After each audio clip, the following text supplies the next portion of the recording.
Ladies and gentlemen, I'm not celebrating this. I don't want anyone to lose their jobs or their employment, but the Washington Post is on pace to lose $100 million, according to one report. They have cut jobs in like last year, the year prior, I believe, but just today, Washington Post to cut 240 jobs. New York Times, a whole bunch of articles, Washington Post article, will offer buyouts to cut staff by 240. So, Philadelphia Inquirer, the Washington Post is planning to cut 240 jobs. And you have a situation, ladies and gentlemen, where if you look at this article, the Washington Post set to lose $100 million in 2023, 1 decade after Jeff Bezos bought the paper. They're going to lose $100 million in 2023. They're cutting jobs, 240, and they're very likely going to slash employment and workforce by a greater percentage within the next year. And you have to ask yourself, well, why did this happen? It happened because of Trump, Donald J. Trump.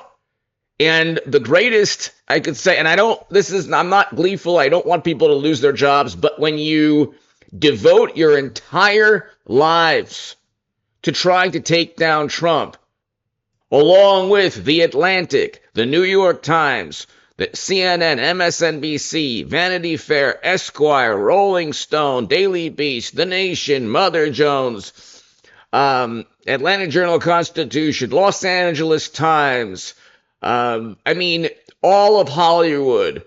That's why only 7% of Americans have a great deal of trust, and 38% of Americans have no trust at all in newspaper, TV, or radio. Because there's an agenda. The agenda is stop Trump, disparage him, ruin him, and that's why he's up in an average of polls. People see through the nonsense. You don't have to like Trump, but don't devote the Washington Post to taking him down, to serving as a Democratic Party newsletter. Then you'll make money. But the reason Bezos bought the Washington Post, not to make money, it's for influence and politics and political influence and power and prestige. So he gets government contracts and a great deal more wealth just from the publicity, just from the ability to shape the political narrative in the United States of America. So everyone knows what's going on. Journalism is not about an unbiased search and quest for the truth. There are no vanguards for the truth anymore. Every article in the Washington Post is fact-checking Trump. We have 1 million Pinocchios. Suddenly they stopped the tally of lies with Biden, who's lied infinitely more than Trump. But you'd have to know something about politics. If you have 10,000 lies with Trump and then suddenly you stop the tally, then obviously casual observers say, well, Trump is a liar, and Biden, well, he's not that great, but he doesn't lie as much. No. You can look at the grandiose lies, for example. He didn't know about Hunter's businesses. Oh, yeah, he did. He was part of the racket, the bribery, obvious bribery and graft. But see, again, it's the inability to, if you don't like Trump, fine. If you have a left-leaning or a liberal bias, fine. But don't devote your entire life, don't devote your entire existence to trying to take down Trump, because what's going to take place is there will be jobs lost, and the paper will lose money, because there are 5, 10, 30, 40 other papers and magazines and websites that have sold their soul to taking down Trump as well. Hit subscribe to this channel, ladies and gentlemen, right now. The Washington Post could very well go bankrupt. If they keep losing money like this, $100 million in 1 year, set to lose $100 million, then you have articles. What's happening to the Washington Post? New Yorker. Same thing that's happening to the New Yorker. Same thing that's happening to every other publication, The Atlantic. They lost 500,000 subscribers. They cut 100 positions last year. But hit subscribe to read my writing in The Hill, The Huffington Post, Salon, The Jerusalem Post, The Federalist, other publications. Go to hagoodman.com. Tell your friends about this channel. We are doing 1 to 3 or 4 a day, and we're going to get up and running full steam completely in November. But check the channel every single day. If you want to support my work, my Patreon is below. The super thanks is below next to the like and the share buttons. And the issue, ladies and gentlemen, is you have to ask yourself, well, if the majority of the American public does not trust media, okay, 70% or so just don't trust media, okay, to varying degrees, then you should ask why. So the reason people don't trust media is because there is a liberal democratic, not just bias, it's essentially an agenda. There is a concerted public relations effort. Media is now public relations, which is what George Orwell warned us about.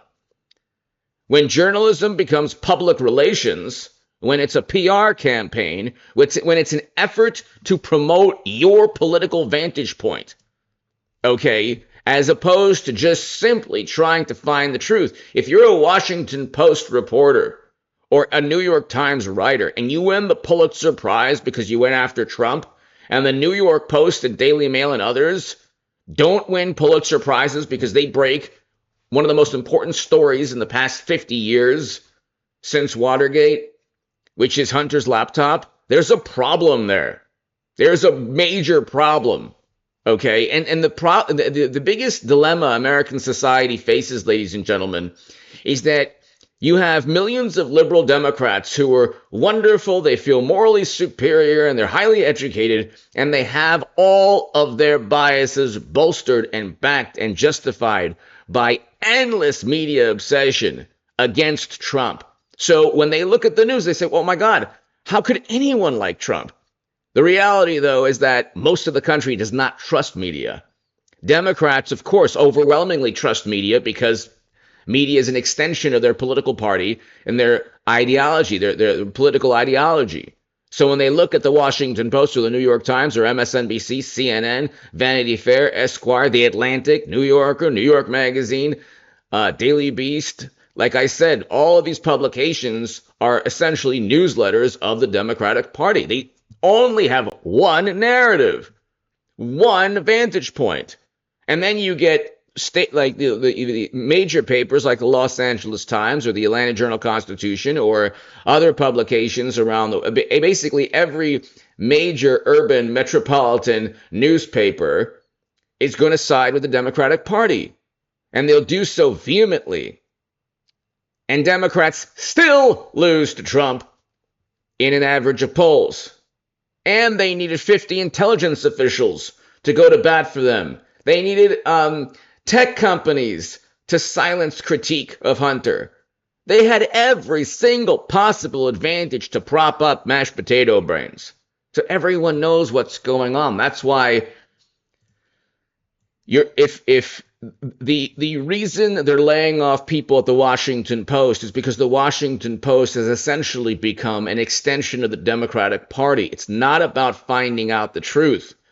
It's not about, trying to get to a story that's interesting for Republicans and Democrats, left and right, conservative and liberal. It's about how can we make Trump look as bad as possible, and how can we defend every single second of the day Biden and Democrats, or Hillary Clinton eventually. She'll be the Democratic nominee. Just 7% of Americans have a great deal of trust, which means what? 93% of Americans do not have a great deal of trust. The vast majority of Americans do not trust media to varying degrees.